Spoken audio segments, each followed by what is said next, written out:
So people are sick of the red pill now. And I understand because I'm getting sick of seeing y'all niggas with these podcasts with 8 women on it talking about the same shit. I understand. But the problem is that the wrong people are running the red pill. Weirdos are running the red pill. And not the people that were actually outside before all this YouTube shit. Or before all this talking about red pill and reusing people's conversations. Abba and Preach are definitely sick of the red pill. They stay exposing them. So let's see what Destiny and Abba gotta say. YCV man, and today we are back with yet another reaction video. This video was actually sent to me on Instagram, and this is entitled Abba and Destiny Are Tired of the Red Pill. Apparently this was on one of Destiny's streams, and I guess him and Abba were just having a conversation, and apparently this is clipped from that stream. But yeah, I'm very curious to hear what they say, because I am also sick of the red pill. Ain't that interesting? Look, I want to know in the comment section, why aren't y'all sick of the red? Anybody that's watching this video, if you have an answer, go ahead and put it in the comment section. Why aren't y'all sick of the red? And answer that for me. I feel like we keep hearing the same conversations. Oh my God. And over again. And all of this content is constantly being regurgitated. Hi, Pearl. Over and over and over again. And people are just pandering it off. It's all the same crap spewed by a group of different people. The same thing over and over. Oh, and he playing the best game to play right now. Diablo 4. Like, the movement is kind of starting to die because I'm so ready for the next thing. Holy shit.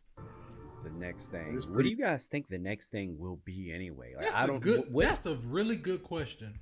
That's a really good question. You know what? The next thing is gonna be Kanati kissing men's ass. What would the next thing be? If any of y'all got an idea what the next thing will be, put it in the comment section. I'm curious to know. What is going to replace like red pill? Like I don't know. What came before red pill? I'm not sure. Self-improvement. Boring. I mean, there's so many times I can hear the same conversation talking points where I'm like, I think I'm done with it. I get people who like send me suggestions all the time, and they're like, "Can men and women be friends?" Like, I don't. Yeah. Nigga, bro. Jesus. The same fucking questions. Bro, I am so sick of hearing that question over and over again. You know how many clips I've seen on that one question? If it wasn't from Fresh and Fit, if it wasn't from the whatever podcast, if it wasn't from Pearl, if it wasn't from Andrew Tate, even though he did denounce the red pill, but still, all of them ask the questions. I don't fucking know. It depends on the people. It depends on the person. I don't know. I'll answer that for you, because I know. It depends on what she look like. That's what it depends on. You can be friends, but it depends on what she look like.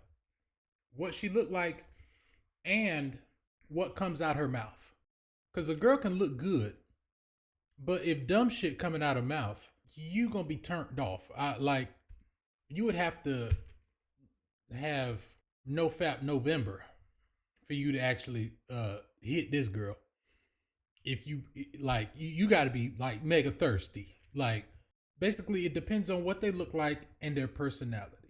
If those two align and y'all vibing right and stuff, y'all, it's gonna turn into something a little bit more than friends. I ain't gonna lie to you.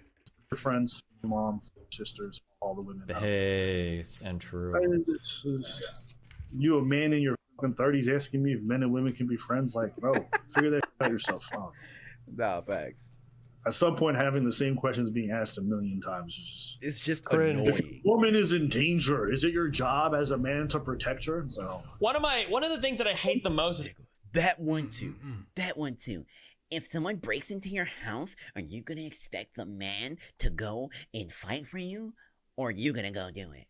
That's why the man is the leader. Okay, like, jeez. Wait a minute. Abba and this the original video? at some point, having the same questions being asked a million times is just cringe. If a woman is in danger, is it your job as a man to protect her? So one of the things that I hate the most is every time they talk about like a man's role and every time they talk about like a man being a leader, blah blah blah. I always like, so I've said this like in my debates now for about a year now. I've been trying really hard to always give an example for everything I'm talking about. So if I'm in a debate, I'll say like, oh well, here's an example of this or here's an example of that. I hate that every single time they talk about like the difference between men and women, it always comes back to like I need to be a leader in a relationship. Well, what does that mean? Well, if somebody breaks into my house and I gotta tell my girl, you need to leave. I can't have her ask me questions. She's just gotta run. And it's like, what? Or like, even Andrew Tate is like, what does it mean to be like the man to be responsible for women? Well, if we've gotta walk home and there's 7 alleyways to choose and 6 of them have assassins, I get to choose the one that's the safest for us to walk. And it's like, Jesus. The difference is that Andrew Tate is joking. Obviously, you didn't catch that, but Andrew Tate is joking. He got a lot more sense than you think he do. You just gotta, it's kind of like white people humor. Their humor, it's not in masses, but their humor comes from sarcasm. Like, you gotta catch it. You know what I'm saying? Like, our humor comes from joke. Black people humor comes from joking on you directly. White people humor come from sarcasm. You know, like being sarcastic and shit. So Andrew Tate was being sarcastic. The problem is that the people that followed him had no reason, had no idea if he was joking or if he was being serious. Christ, like, is every single part of your life like built around combat? Like, what the fuck? Jesus. And the funny thing for me is like, why do they keep going to the most extreme scenarios to justify everyday life? Like, yeah, I know. That's what I mean. Like, are you waking up in the morning and it's like, hold on, I heard like something. I don't know if it was the stove or 7 assassins trying to break into my house. Let me go check. Stay here in bed. Like, Jesus, it's such a gotta be just. Yeah, I don't know. It's so fucking stupid. It's just weird to be like, all right, why? Women got to do chores. Why? Because if an intruder breaks in and a gun's pulled, yeah, I can't be doing laundry. I'll do the dishes, you whore. Yeah, Jesus. Most of the guys talking are people who've never had a life and death situation. So I have no idea. I know, yeah, that too, yeah. They're all talking about what responsibilities they have as if they've already assumed it and they're ready to. I can't stand queued for game minus 1 minute left. And it's never 1 minute on my PC. Sometimes this game pisses me off.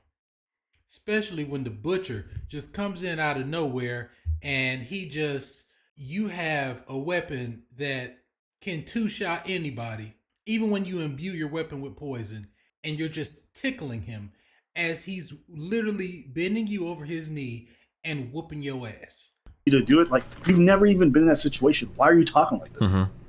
And like, are you really building your whole life around these that most people, honestly, most people in their entire lives are probably never going to be like in a life or death situation where they're confronted with another person trying to kill them. That's probably even in a major city, that's an exceptionally rare thing. Like, it really is. Jesus.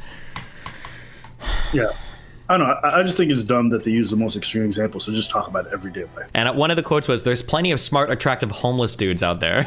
I'm like, bro, they're probably not that many. Okay. The thing is, it's just not true. I know so many women who have to work their backs off to take care of their families, take care of their parents, take care of their siblings, because like they're struggling. So like the idea that they're just gonna get an OnlyFans and then all of a sudden everything's okay. It's just first off, a lot of women are not built for that life. They just don't want to do it. Mm-hmm. And secondly, it's like that's just not their lived experience. Most. No, and secondly, no, that ain't second. Secondly, everybody don't make money off OnlyFans. Women are going into the workforce not because they can, it's because they need to. Why do these whores need jobs? Like, why don't they just have kids? It's like, No, I ain't never heard nobody say no shit like that, motherfucker. There's not enough men out here who can pay all the bills. It's just life is too expensive. And then in their end, they're talking about like men like paying for 3 women at once because you're juggling 3 different girls that you're providing resources for. That's only for millionaires on up. For everybody that's down here with me, no. Someone sent me a clip of the podcast, and I think at one point they asked like, "Who here is single?" And like everybody, yeah. Obviously, of course they're single. Like, I would expect to be relationships. The funniest part was like 2 minutes later. It was for the first was how many people here are single? 90% of the audience is, and then the next one was how many of you guys want a life where you can have multiple girlfriends at one time? And like everybody raises their hand and was like, guys, start with 1 girl first. Like, holy shit. This should be the most sad and most delusional moment of the show. Is you've got a bunch of guys that don't even have 1 girlfriend that are aspiring to 3. Yeah. I wish they would have asked. Guys that don't even have 1 girlfriend that are aspiring to. Interesting. Oh, that's valuetainment. To 3. Yeah. I wish they would have asked them who's here. I want you to look at these guys though. Even have one girlfriend. Look at these guys. Look at them. Most of them do not look bad at all. Brother, you're a little bit too old to be up in here, ain't you? Most of these guys, you know, he might need to lose some weight a little bit. He might need to do something with his head. You know, most of these guys are just, oh Lord, he got a, y'all, look at the shirt this nigga got. This is why you ain't got no girlfriend. This is why right here. You have a fresh and fit shirt on right now. This is why you don't know how to talk to girls. Fresh and fit. Come on, dog. That are aspiring to 3. Yeah. I wish they would have asked them who's here has ever had a girlfriend. You probably see the same hands just going straight down because they probably never had this whole fantasy that these guys are like. This whole fantasy of having multiple girlfriends that all these guys are living is not real, and that's why whenever these red pill spaces say no, we want to foster healthy, even monogamous relationships, like it doesn't seem like that bears out in your fan base. I don't believe it. One guy super chatted in and said something like, "Thanks, Myron. Before I was making like 35K and struggling, but now I'm making 75K, and my wife knows she's replaceable." Yeah. I'm like, that's and in 3 years, I'm gonna be making 100K. There's no way that's real. Jesus. Imagine saying that to your wife. Hey, bitch, till death do us part. Well, the thing you don't understand is that when people know that they're replaceable, they're more likely to act a certain way rather than if they know they are irreplaceable. I heard alpha male strategies. I heard AMS say this one time. It was one of his videos long ago. You can be a class clown and get the best looking girls. But there's an if to it. If people know that you ain't somebody to play with. If people know that you ain't somebody that can be bullied, you know, that girl will stay by your side even if you're a class clown. If she know that she can be replaced. That's not the only thing, but that's one of the things. Because if I lose my ability to catch fish, then you not gonna find me sexy no more. So you gotta smell fish on me so that you know I can catch fish so you can act right. That was a major fact. But you're replaceable. True. You gotta stand your game. I'm glad that like nothing in my real life even resembles any of that goofy shit. I don't think I've ever heard even like the weirdest people around me say anything remotely close. So it feels like mostly a termly online thing. I feel like this is more for online communities. I don't know how much. Do you feel like it bleeds a lot into real life? No, not much. That's why I was like, one of the things I was saying yesterday as we were watching it was like, you could tell like which women are kind of like indoctrinated into the space because they'll go around asking like, oh, like what kind of relationship do you want? And a woman will be like, my ideal relationship is with a dominating man that can take charge, with me being submissive and trainable to be like the perfect sister. Just like, and it's like, bro, it's just like they're just like regurgitating Myron talking points verbatim, and it's like, yeah. But like in real life, you would Notice he's still cute for 1 minute. never hear like a woman answer a question like this, you know? That number gonna go up real soon. No. But I think all these people are like pre-selected for, and that they already watch this kind of content, or they're already like seeing this kind of stuff being constantly said around them for having done other podcast appearances. So they've already started to adopt it. And I think also like the setting itself makes people a little bit amenable to whatever the host is saying. Yeah, for sure. When you've got 30 women and then like 3 guys, and anytime you disagree with the red pill take, you know Myron's going to be grilling you afterwards. Yeah. Or kicking you out. Or you just don't come back as often. I remember when I went, like, this was 2.5 years ago.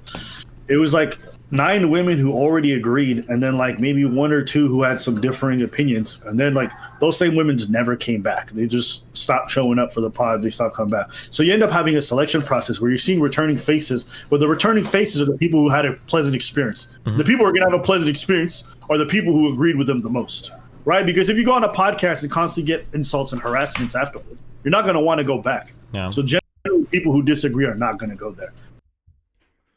Interesting. Abba and Preach.